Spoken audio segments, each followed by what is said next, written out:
Hello everyone, सभी लोगों का स्वागत है भाई। ये क्लास हमारा टेलीग्राम पे एज लाइव चल रहा है और यूट्यूब पे जाएगा रिकॉर्ड होके।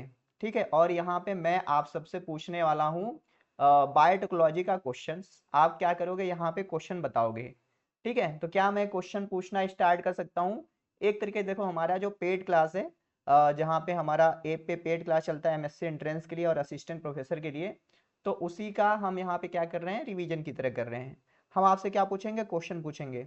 तो सबसे पहला क्वेश्चन भाई आपको ये बताना है कि टर्म बायोटेक्नोलॉजी किसने दिया था। जल्दी से बताइए, टर्म बायोटेक्नोलॉजी किसने दिया था, बताइए। टर्म बायोटेक्नोलॉजी दिया था कार्ल इरेकी ने for large scale production of pig के लिए। ठीक है। अच्छा, जेनेटिक इंजीनियरिंग टर्म किसने दिया था? Who introduce the term genetic engineering? अगर मैं बात करूं जेनेटिक इंजीनियरिंग टर्म के बारे में, तो जेनेटिक इंजीनियरिंग बिल्कुल सही बात है, पाल बर्ग ने दिया था। अच्छा, ये क्वेश्चन आपसे पूछा जाता है कि सबसे पहला रिकॉम्बिनेंट डीएनए किसने बनाया था? Who make the recombinant DNA first of all? इसको मैं थोड़ा और जूम करके सामने ला देता हूँ। ठीक है। हाँ, बोयर एंड स्टैनले कोहेन ने बनाया था। कब बनाया था? ईयर क्या था? ईयर बता सकता है कोई? ईयर में कर सकते हो? 1972 में। अच्छा, बायोटेक्नोलॉजी का ईयर किसे हम कंसीडर करते हैं? The year for the consideration of the year of biotechnology, anyone? 1970, Subhashree ने जैसा यहाँ पे बताया है, 1972 को हम ईयर ऑफ बायोटेक्नोलॉजी कंसीडर करते हैं। अच्छा, आप बता सकते हैं सबसे ओल्डेस्ट बायोटेक्नोलॉजिकल प्रोसेस कौन सा है? देखो, हमें बायोटेक्नोलॉजी का ज्ञान नहीं था, उसके पहले से हम बायोटेक्नोलॉजी से चीजें कर रहे थे। बिल्कुल सही बात है, पंकज जी, सुभाश्री ने, सभी लोगों ने सही बताया। Fermentation is the oldest biotechnological process. अब ये बताइए कि सबसे पहला मतलब, अच्छा ये बताइए, बायोटेक्नोलॉजी या जेनेटिक इंजीनियरिंग में हम क्या करते हैं, जीन को हम डाल दिए कहीं, उसको ऐड कर दिए, उसको डिलीट कर दिए, तो यही चीज़ है बायोटेक्नोलॉजी। तो भैया, बायोटेक्नोलॉजी या जेनेटिक इंजीनियरिंग में अगर मैं बात करूं, तो दो मोस्ट इंपॉर्टेंट एंजाइम कौन कौन से हैं, ये बताइए आप सब। मोस्ट इंपॉर्टेंट एंजाइम, जा रही है आवाज? मोबाइल में भी रिकॉर्ड करना है और सामने भी रिकॉर्ड करना है, बताइए भाई। हाँ, लाइगेज है और रिस्ट्रिक्शन इंडोन्यूक्लिएज है, बिल्कुल सही बात है। इंडोन्यूक्लिएज, हेलिकेज नहीं होगा भाई। Restriction endonuclease and ligase is the two most important enzyme for the biotechnology. आपको ये बताना है कि रिस्ट्रिक्शन एंजाइम, ये रिस्ट्रिक्शन इंडोन्यूक्लिएज जो है ना, इसका कॉमन नेम क्या क्या है? इसको हम कॉमनली क्या क्या कहते हैं, बताइए। इसको क्या क्या कहते हैं भाई, रिस्ट्रिक्शन इंडोन्यूक्लियोज को? मालिक्यूलर सीजर बोलते हैं, और नाइफ भी बोलते हैं ना, मालिक्यूलर नाइफ, है ना? मालिक्यूलर सीजर और मालिक्यूलर नाइफ। अच्छा, जेनेटिक गम या जेनेटिक ग्लू किसे बोलते हैं? जेनेटिक गम या जेनेटिक ग्लू किसे बोलते हैं? लाइगेज को बोलते हैं, बिल्कुल सही बात है, लाइगेज को बोलते हैं। अच्छा, ये बताना है कि रिस्ट्रिक्शन एंजाइम की डिस्कवरी किसने किया था? Who discovered the restriction enzyme? Who discovered the restriction enzyme, बताइए। नाथन अर्बर और स्पीड, जिसके लिए इन्हें 1978 में नोबेल प्राइज दिया गया। आपको ये बताना है कि सबसे पहला डिस्कवर्ड रिस्ट्रिक्शन एंजाइम कौन था? Which is the first discovered restriction enzyme? Indo one नहीं, हिंड सेकेंड था। इको आर वन नहीं मुनिंद्र, हिंड सेकेंड था ना। Hind second is the first discovered restriction enzyme, आपको याद करना पड़ेगा। चलो, इको आर वन का रिस्ट्रिक्शन साइट बताना। इको आर वन का रिस्ट्रिक्शन साइट बताना कि इको आर वन के लिए रिस्ट्रिक्शन साइट क्या होता है, बताइए भाई। GAATTC। तो ये जो रिस्ट्रिक्शन एंजाइम होते हैं ना, स्पेशल साइट पे कट लगाते हैं। तो ये स्पेशल साइट को हम टेक्निकली क्या टर्म देते हैं? ये कौन से साइट हैं, कौन से सीक्वेंस है? अगर मैं बात करूँ तो कौन सा सीक्वेंस कहते हैं, जो अगर दो सेगमेंट दिए रहे तो इधर उधर से पढ़ो, पैलिंड्रोमिक सीक्वेंस कहते हैं। बिल्कुल सही बात।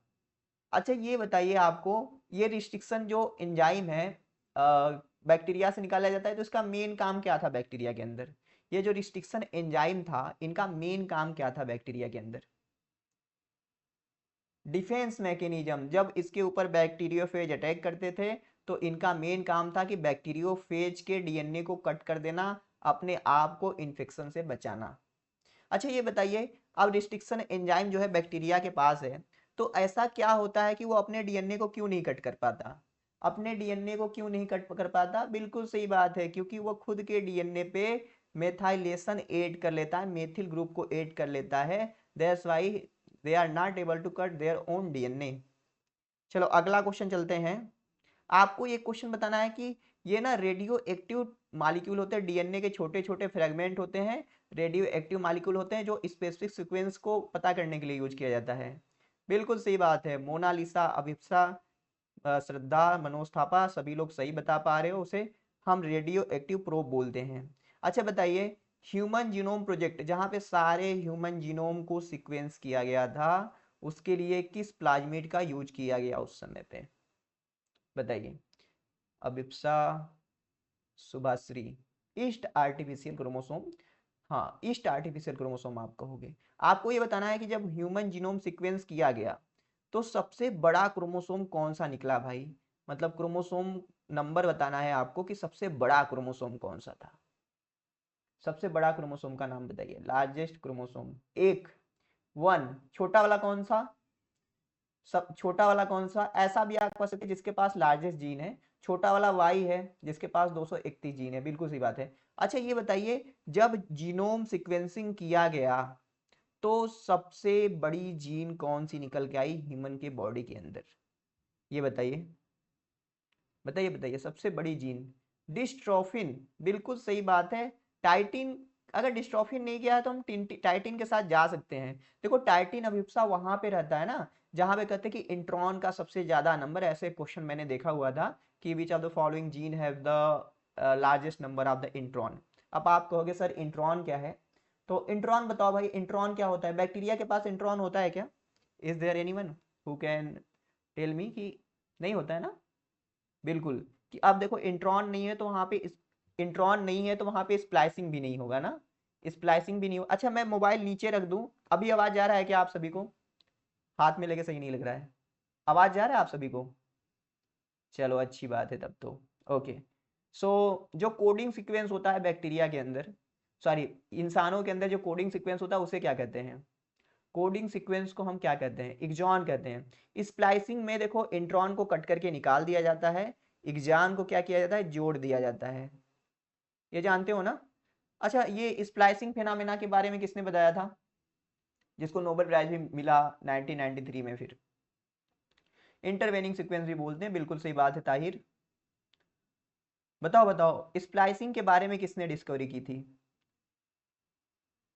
शार्प एंड रॉबर्टिस का नाम सुना है कि नहीं आप सबने?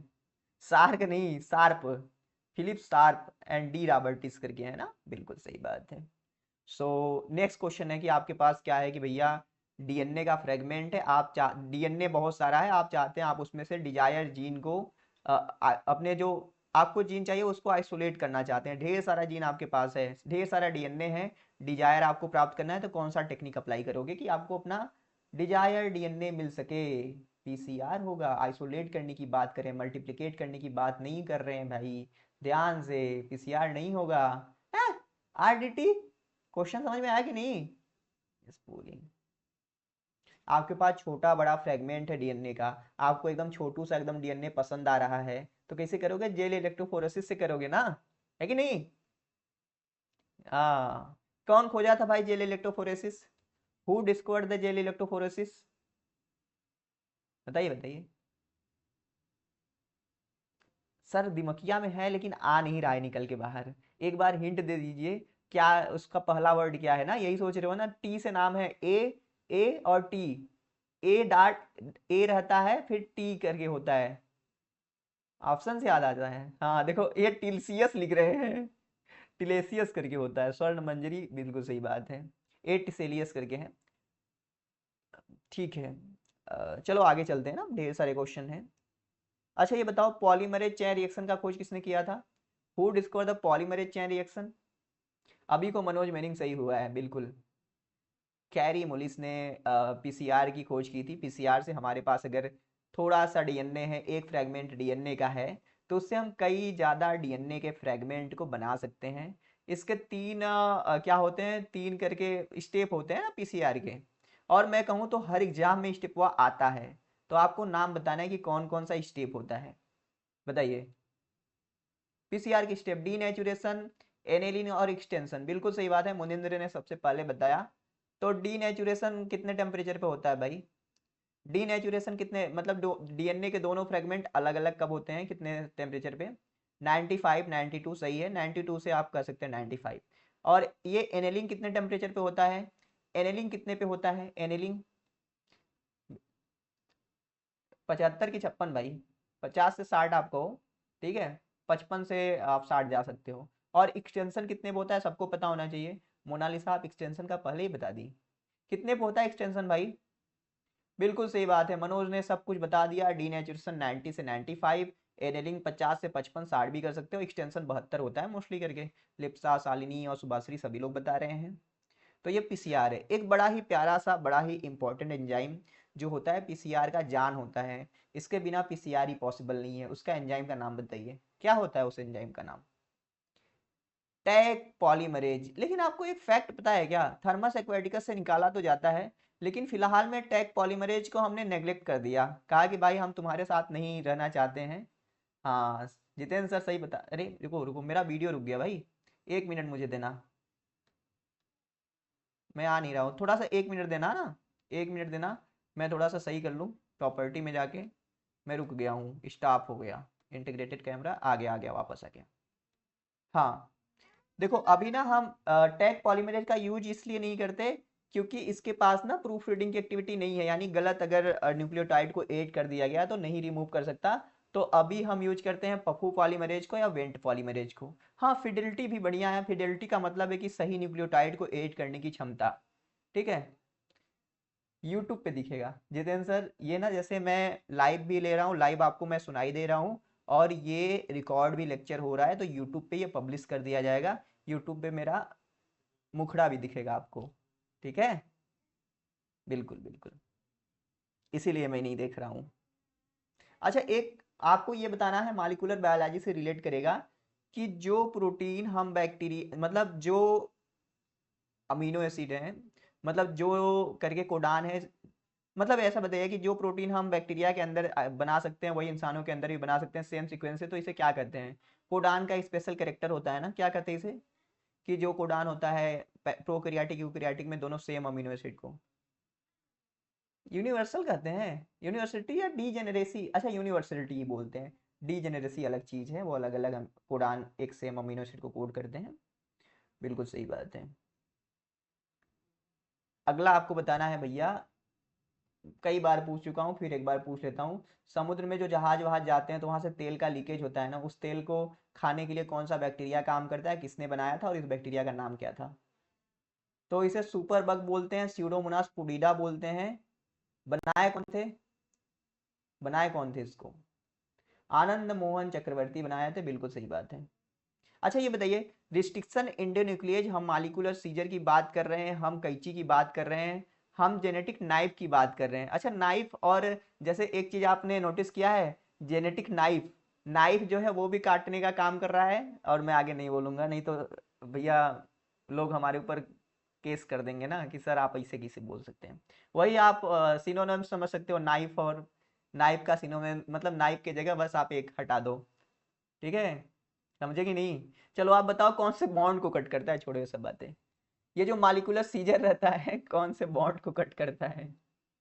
या पीडी बॉन्ड, यानी कि फॉस्फोडाइस्टर बॉन्ड को कट करता है, बिल्कुल। अच्छा ये बताइए, हेलिकेज जो रहता है, आप डीएनए रेप्लिकेशन में हेलिकेज के बारे में पढ़े होंगे, तो हेलिकेज कौन से बॉन्ड को कट करता है? हेलिकेज टोपोआइसोमरेज का साथ लेके, बिल्कुल सही बात है, हाइड्रोजन बॉन्ड को कट कराता है। गुड। अगला क्वेश्चन ये बताना है कि आपने कभी बी क्रोमोसोम के बारे में सुना है? बी क्रोमोसोम मेंडेलियन लॉ को फॉलो करता है या नहीं करता है? आप बस इतना हमको बता दीजिए। Is B chromosome follow the Mendelian principle of inheritance? Yes or no? Mahak Dikshit, नहीं करता है फॉलो।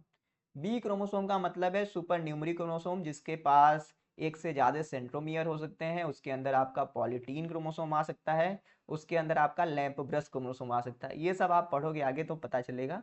अच्छा ये बताइए लेडी मेंडल कौन है भाई? देखो ऑप्शन में मैं क्वेश्चन कुछ खोला हूँ आज के क्लास का, जो हम बायोटेक्नोलॉजी का क्लास लिए हैं ऐप पे ना, पेड क्लास में, तो डीपीपी है, तो यहाँ पे ऑप्शन है, तो मैं वहीं से question. Barbara McClintock is the lady Mendel. खोजा क्या था इन्होंने भाई? क्या खोजा था इन्होंने कि लेडी मेंडल हम कहते हैं? क्या क्या? जंपिंग जीन, ट्रांसपोजान, बिल्कुल सही बात है। ट्रिपल सी डीएनए बताना। मक्का भेज रहे हो भाई, भून के भेज दो, ठीक है। ये बताइए ट्रिपल सी डीएनए क्या होता है? Triple C DNA, close circular and covalent extrachromosomal DNA present in bacteria which confer the antibiotic resistant gene to the bacteria when it grew in any antibiotic। क्या है भाई ये? That is the plasmid. Term किसने दिया था? Lederberg और Tatum ने दिया था। बिल्कुल सही बात है, आगे चलते हैं। अच्छा बायोटेक्नोलॉजी का डिफिनीशन किसने दिया था?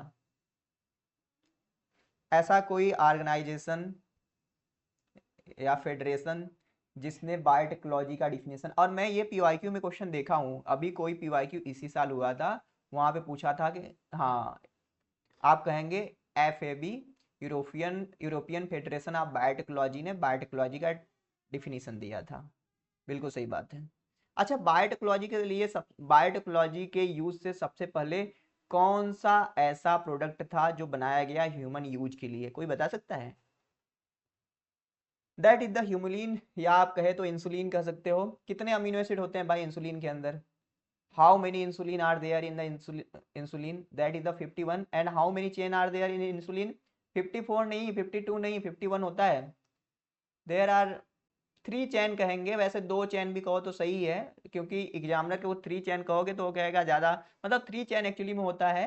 देखो ए चैन होता है, बी चैन होता है, और बीच में एक सी पेप्टाइड भी होता है ना, ठीक है। हाँ हाँ सी पेप्टाइड भी रहता है, तो वो भी काम करता है, लेकिन आप 2 कहो, 21 और 30 अमीनो एसिड वाले, यानी कौन सा सेल पेंक्रियाज का बनाता है भाई इंसुलिन को? ये भी बता दो जब बता ही रहे हो।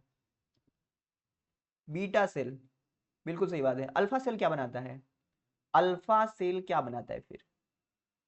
ग्लूकोकान बनाता है। डेल्टा क्या बनाता है? डेल्टा सेल क्या बनाता है?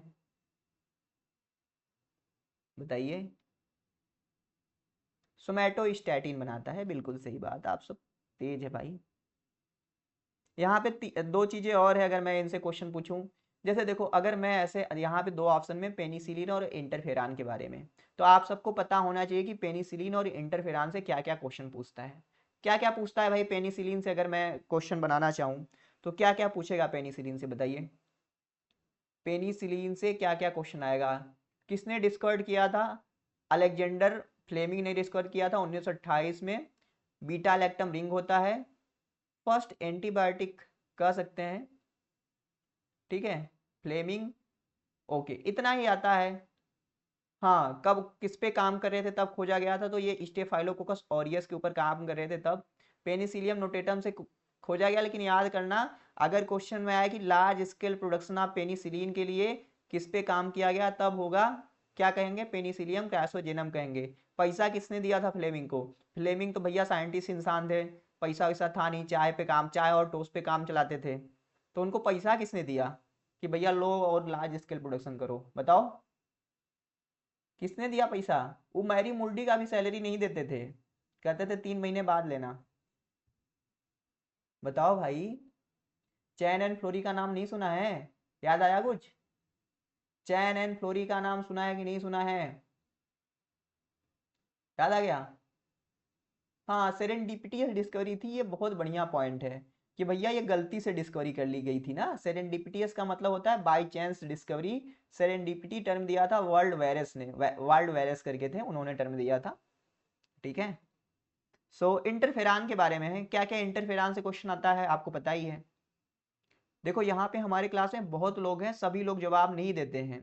जो जवाब नहीं देते हैं वो लोग सुने, चीजों को देखें और नोट बनाए थोड़ा थोड़ा करके। हाँ ये जो इंटरफेरान होता है एंटी वायरल सब्सटेंस होता है। आइजैक और लिंडमैन ने इसको खोजा था। जब एक सेल के ऊपर वायरस अटैक करता है तो वही ये होता है, लाइपोप्रोटेसियस नेचर के होते हैं। एंटीवायरल सब्सटेंस, जो दूसरे सेल को जाके बताने का काम करता है कि भैया देखो अपने सारे रिसेप्टर दरवाजे बंद कर लो, हमारे ऊपर वायरस ने अटैक कर दिया है, तुमको भी अटैक करके मुआ देंगे, मार देंगे, तो तुम बंद कर लो, यानी यही चीज पूछता है। अब देखो इंटरफेरान के अलग अलग गामा इंटरफेरान ये सब हैं, वो सब इम्यूनोलॉजी के काम है, तो सब मैं पढ़ाऊंगा भी। सो ह्यूमन इंसुलिन को बनाने के लिए कौन सी बैक्टीरिया का यूज किया गया, मतलब कौन सा ऐसा था जेनेटिक ऑर्गेनिज्म जिसका यूज किया गया, स्क्रिया कोलाई। इसका कॉमन नेम जानते हो स्क्रिया, फिर देखो मेरा रुक गया, मतलब यही तो दिक्कत होता है, पढ़ाते रहो ना। एक मिनट रुक जाना, फिर से मुझे ये सेटिंग कर लेने दो, रुको गाइज। इंटीग्रेटेड कैमरा ऑन, ठीक है। स्क्रिया कोलाई, इसका कॉमन नेम क्या है आपको पता है, स्क्रिया कोलाई का कॉमन नेम क्या है, गिनिया पिग, बिल्कुल सही बात है, एके। हाँ कोलन में पाया जाता है, विटामिन बी 12 के प्रोडक्शन में भी काम करता है, लेकिन इसको बोलते हैं गिनिया पिग ऑफ बायोटेक्नोलॉजी। अच्छा बताइए, ये एक तरह का वेक्टर है जहाँ पे हम क्या करते हैं, वायरस का थोड़ा सा डीएनए लेते हैं, प्लाज्मिड के साथ मिला देते हैं, एक नया टाइप का वेक्टर बन जाता है, इसका नाम बताना है, दैट इज द कॉस्मिड बोलते हैं, कैस्मिड कॉस्मिड। ओके, और क्या क्वेश्चन पूछूं यार।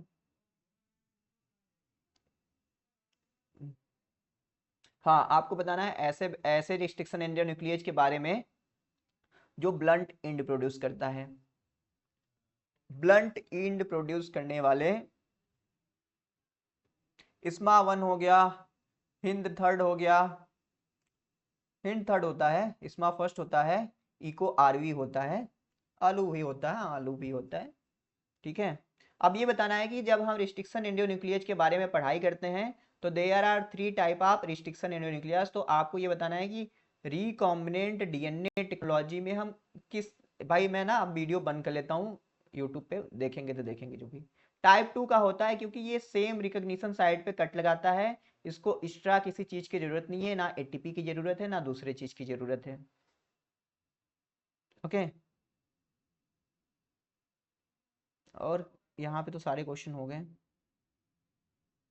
अच्छा कहाँ से पूछो अब क्वेश्चन, रुको रुको मुझे ना एक पीडीएफ खोल लेने दो, फिर मैं आपसे क्वेश्चन करता हूँ, नहीं तो ऐसे मैं दिमाग लगाऊंगा, मेरा दिमाग लगेगा नहीं आज।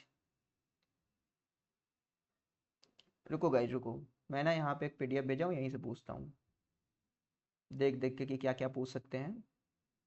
एप्लीकेशन एप्लीकेशन वाला नहीं, वेट वेट खुल जा भाई, रुको जरा सब्र करो, हाँ भाई चलो आ गया।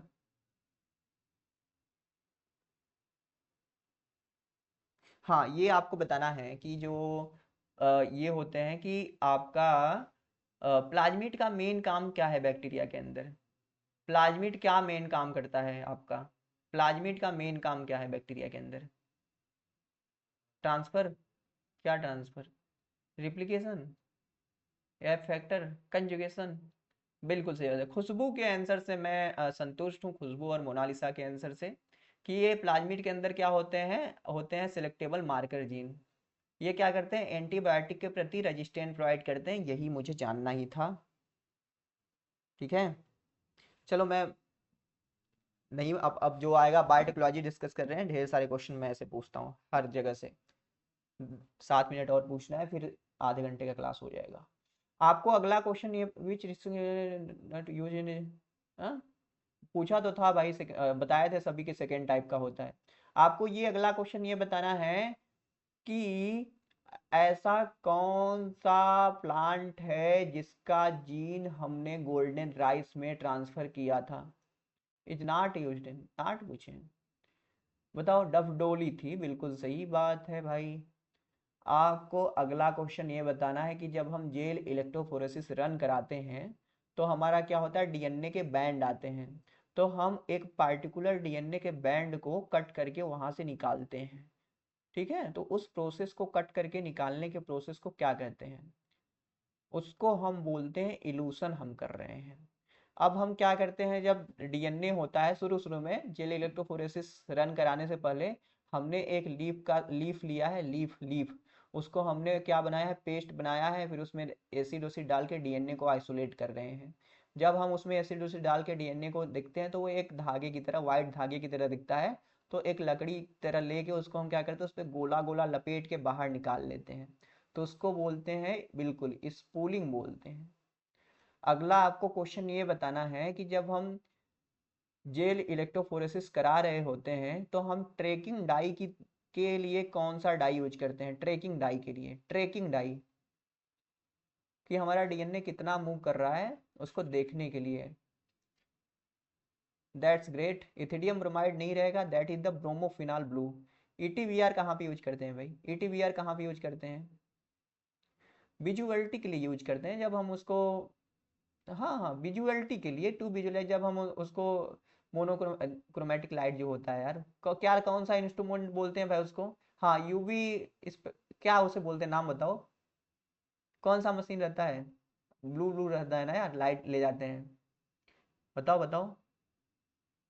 हाँ इस यूवी स्पेक्ट्रोफोटोमीटर ही रहता है शायद, ट्रांस इल्यूमिनेटर कहेंगे, हाँ बिल्कुल सही बात है, स्पेक्ट्रोस्कोपी नहीं होता यार, ठीक है, कह सकते हैं उसी के अंदर ही आता है ना। क्या होता है ऑटो रेडियोग्राफी, क्या होता है भाई, स्मृति लेखा जी ने बताया कि ऑटो रेडियोग्राफी होता है, लेकिन ये अलग चीज है। क्या होता है ऑटो रेडियोग्राफी, बताइए, ऑटो रेडियोग्राफी क्या होता है, what is the auto radiography, pathway trace करने के लिए, लाइक अगर आप क्रेब्स साइकिल पढ़ रहे हैं तो जो कार्बन वार्बन है, जैसे ग्लाइकोलिसिस है, तो ये जो कार्बन वार्बन है तो वो कहाँ कहाँ मूव करता है, केल्विन साइकिल में जो कार्बन इन्वायरमेंट से आ रहा है तो कार्बन से कौन कौन से इंटरमीडिएट बन रहे हैं, तो उसके लिए यूज करते हैं ना, ट्रैक करने के लिए, कि हम ट्रैक कर सके कि वो कहाँ कहाँ मूव करके जा रहा है चीज, ठीक है भाई। अगला क्वेश्चन ये बताना है कि प्रोटीन प्रोटीन इंटरेक्शन पता करने के लिए, एक प्रोटीन दूसरे प्रोटीन से इंटरेक्ट हो रहा है, हम कौन सा टेक्निक यूज करेंगे भैया, बिल्कुल सही बात है, ईस्ट टू हाइब्रिड सिस्टम का यूज करेंगे। वेस्टर्न ब्लॉट नहीं, प्रोटीन वो अलग चीज है ना, प्रोटीन के ट्रांसफर के लिए यूज करते हैं। अब बताइए हमारा जैसे प्रोटीन डीएनए का, हाँ फेज डिस्प्ले भी करते हैं, बिल्कुल सही बात है, प्रोटीन डीएनए इंटरेक्शन के लिए, मतलब हमारा डीएनए से प्रोटीन जाके बाइंड हो रहा है, तो उसके लिए कौन सा टेक्निक यूज करते हैं, बताइए बताइए थोड़ा, फ्रेट, सच में फ्रेट करते हैं, और कोई बताइए, फ्रेट भी है, और कोई बताइए जो मैं पूछना हूँ। फैक्ट्स से देखिए भाई पंकज जी, हम उससे तो सेल का साइज वाइज उसका स्टेज पता करते हैं मोस्टली फैक्ट्स से, कि वो जो सेल साइकिल है तो कौन कौन से सेल है ना, सेल सॉर्टिंग, बिल्कुल सही बात है वृंदा। इम्सा इज द जेल शिफ्ट, इसे कह सकते हैं अब इप्सा इम्सा भी, लेकिन I am asking for the DNA foot printing, समझ में आया, पढ़ा है कभी किसी ने, डीएनए फुट प्रिंटिंग पूछना चाहता था, याद आया ना, बिल्कुल सही बात है। ये सब थोड़ा टेक्निकल है, मुझे नहीं लगता कि एमएससी एंट्रेंस और असिस्टेंट प्रोफेसर में आएंगे। जैसे एक एक क्वेश्चन ये बताइए कि जैसे एक सेल के पास क्या होता है, बहुत सारा जीन होता है ना, तो सारे जीन अपने आप को एक साथ एक्सप्रेस करते हैं ना, तो सारे जीन का एक साथ एक्सप्रेशन को पता कराने के लिए, पता लगाने के लिए हम कौन सा टेक्निक अप्लाई करेंगे, डीएनए फिंगरप्रिंटिंग, आवा, एलेक जेफरी तो डीएनए फिंगरप्रिंटिंग से, माइक्रो एरे, बिल्कुल सही बात है भाई, हम माइक्रो एरे टेक्निक का पता लगाएंगे। अच्छा हमारे क्रोमोसोम के ऊपर बहुत सारे जीन होते हैं, तो एक पार्टिकुलर जीन को पता करने के लिए हम कौन सा टेक्निक अप्लाई करेंगे, हमारे क्रोमोसोम के ऊपर बहुत सारे जीन हैं, एक पार्टिकुलर जीन का लोकेशन पता लगाने के लिए हम कौन सा टेक्निक यूज करेंगे, मछली, मछली याद आया, ये बिल्कुल सही बात है भाई, फ्लोरेसेंस इन सिटू हाइब्रिडाइजेशन, हाँ हाँ बिल्कुल सही बात है। अच्छा बताइए, आपने सुना होगा अ, एक, मतलब बताइए कौन सा ऐसा टेक्निक है, मतलब डीएनए फिंगरप्रिंटिंग में कौन सा चीज, मतलब डीएनए फिंगरप्रिंटिंग के अंदर एक होता है ना, अ, एक रिपीट होता है, उस रिपीट का नाम बताना है कि उसका काफी यूज होता है, अब ज्यादा बता दूंगा तो आप आंसर पा जाओगे, कौन सा, यही, हाँ एक ही ने बता दिया, variable number of tandem repeat की बात कर रहा था मैं। Father of Indian DNA fingerprinting कौन है भाई, उन्होंने तो बता दिया, फादर एलेक जेफरी हैं, लालजी सिंह हैं, लालजी सिंह। अच्छा आपको एक फैक्ट पता है क्या, पता है मैं ना जैसे ट्वेल्थ पास कर लिया था, इवन बीएससी भी शायद पास ही करने वाला था, डीएनए फिंगरप्रिंटिंग को मैं हमेशा ना, अभी भी मैक्सिमम लोगों का मिसकंसेप्शन रहता है कि जो अंगुरियां लगाते हैं जाके, हाँ जौनपुर से थे, बीएचयू में भी काम किए थे, तो अंगुरिया जो लगाते हैं तो इसी को लगता है कि यही डीएनए फिंगरप्रिंटिंग है। मतलब मैं तो बहुत दिन से इसी को समझता था कि जो अंगुरी लगाते हैं जाके ऐसे ना थंबवा, तो वही डीएनए फिंगरप्रिंटिंग है। लेकिन बाद में पता चला कि नहीं यार, ये तो भैया फिंगरप्रिंटिंग है सिर्फ, डीएनए फिंगरप्रिंटिंग तो अलग होता है। मतलब वही आप सोचो ना, तो अगर वो फिंगर का प्रिंट नहीं है तो वो डीएनए क्यों, मतलब वो उसे डीएनए क्यों कहते हैं। हाँ हाँ हाँ, आप बीएचयू से ही हैं Abha Yadav, you are from the BHU, बताइए, बताओ भाई, क्या करती हैं बीएचयू में ऐसे जुलाजी सा। हाँ आपने बताया था, बताया था। आपका नाम मैंने सेव कर लिया इसलिए मुझे दिखता है, शायद दूसरे लोगों को ना दिखे। सो अगला क्वेश्चन अगर मैं आपसे पूछूं तो और क्या बचा है। हाँ, ये बताना है कि बायो फोर्टिफिकेशन के द्वारा हमने ऐसा कौन सा बायोटेक्नोलॉजी के द्वारा एकदम बढ़िया वाला प्रोडक्ट तैयार किया है बायो फोर्टिफिकेशन टेक्निक के द्वारा। बायो फोर्टिफिकेशन, बिल्कुल सही बात है, गोल्डन राइस। आप कहोगे कि सर बायो फोर्टिफिकेशन का मतलब क्या है, तो बायो फोर्टिफिकेशन का मतलब होता है कि न्यूट्रिशनल क्वालिटी, न्यूट्रिशनल चीज़ों को इन्हांस कर देना उसके अंदर।